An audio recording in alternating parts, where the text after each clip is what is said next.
Today we want to talk about a new verb tense, and we want to start off by drawing a timeline. So far we know present tense, which we'll mark here in the middle. And typically we would put the future tense, which we also know, out to the right. And the other tense that we know, the perfect tense, we put out here to the left of present.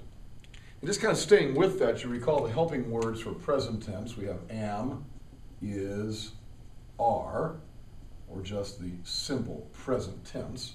I sing, or I am singing. Future tense, we have the helping word will.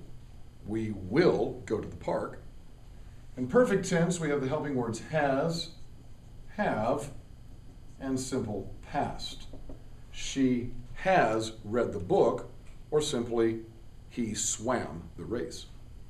Well, we need a new tense today, and we're going to call it the imperfect tense. And notice that I'm writing it directly above perfect. Imperfect is no more in the past, it's no less in the past than perfect. In fact, imperfect is simply another one of the past tenses. I want to use a symbol here. I could mark the perfect tense with an X, because perfect tense is showing completed action in the past, as opposed to imperfect, which I'm going to mark with a swirly arrow. Imperfect is showing ongoing action in the past. Consider the difference between a photograph and a video. They both are showing something that happened in the past. If you've got a photograph from your birthday, it's an event that happened some time ago. Same thing for a video. But a photograph shows completed action in the past. There's nothing more going on in that photograph. It's frozen in time, and that's perfect tense. Imperfect tense is like the video. It's showing an ongoing or repeated past action. And our helping words in English are was, were,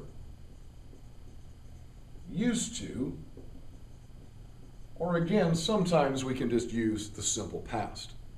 And what we need to talk about is how the imperfect looks in Latin. What's really nice is that we can do all conjugations in the imperfect in one lesson.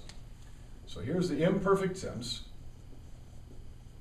and I'm going to put first and second conjugation together because they have rules that are the same. And I'm going to put third IO, and fourth conjugation together because their rules are the same. So for first and second conjugation verbs, as we've seen before, we'll drop the RE from the second dictionary entry. For third IO, and fourth conjugation, we'll drop the O from the first dictionary entry. And again, we've seen things like that before.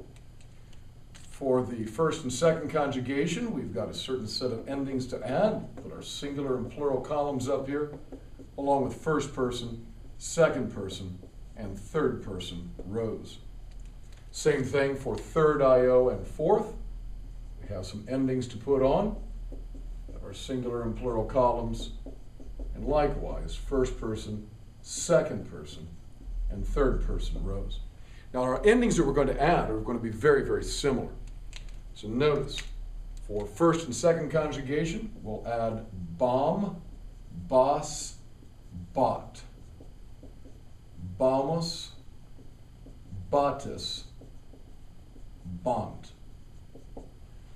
For third IO, and fourth conjugation verbs, we add ebbom, ebbos, ebbot, ebbamus, ebbatis, and ebbont. Now the first thing you'll notice is that actually there's a lot of this that looks familiar. We've seen verb endings that have S, T, MUS, TIS, NT. We've seen that sort of thing before. The other thing you'll notice is that the imperfect is so easy to recognize because it always has a BA. No matter where you look, there's a BA in the ending. That's going to make it very easy to recognize. And the only difference between the two sets of endings is that for third IO, and fourth conjugation, you have a little E in front. So let's try this out. Let's take a verb like, oh, let's go with something old. Let's take a nice old verb here. Let's take porto. Porto, portare, portavi, portatus. Good old verb meaning to carry. So we'll set up our singular and plural columns, our first person, second person, and third person rows. Now you have to decide which conjugation this verb is, follow the rules accordingly, and conjugate that verb in the imperfect tense. Go ahead and pause the video and try that now. What you should have noticed is that this is a first conjugation verb with the ARE. So we're going to drop the RE off. Porta becomes the stem. Again, in a drill like this or practice, I always like to write the stem down everywhere first. And then we just put on the new imperfect tense endings. We have portabam, portabas, portabat, portabamus, portabatis, and portabant. Now, one last thing we need to do, we need to see this new verb tense in a sentence that combines it with the other tenses, so we can really see how imperfect relates to the others. So we're going to erase this and come up with a sentence. So you want to copy this as well. Puer, puellam, graecam, amavit, et puellam, gallicam, amabat. Period. Puellam Africanam amat et puellam Germanicam amabit. Wow, it's actually two sentences and it's a little story. So copy that, underline each of the four verbs in that story, and identify the tense of each: present, imperfect, future, or perfect. Go ahead and pause the video and try that now. What you should have done would be to underline amavit, amabat, amat, and amabit. And amawit is perfect tense. Got that IT on there. Amabat is imperfect. There's the BA we were talking about.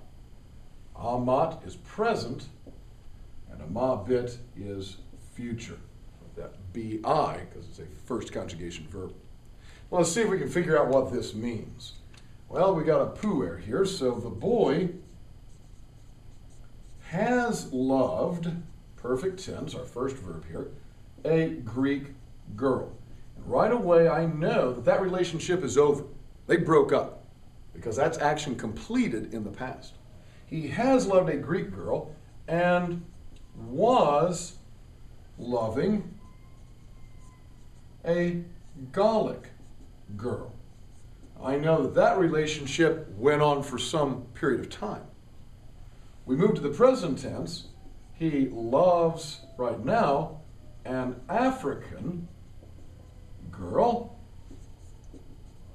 And in the future, he will love a German girl. We can talk about this young man's love life another day, but that's the relationship of the tenses we've had so far.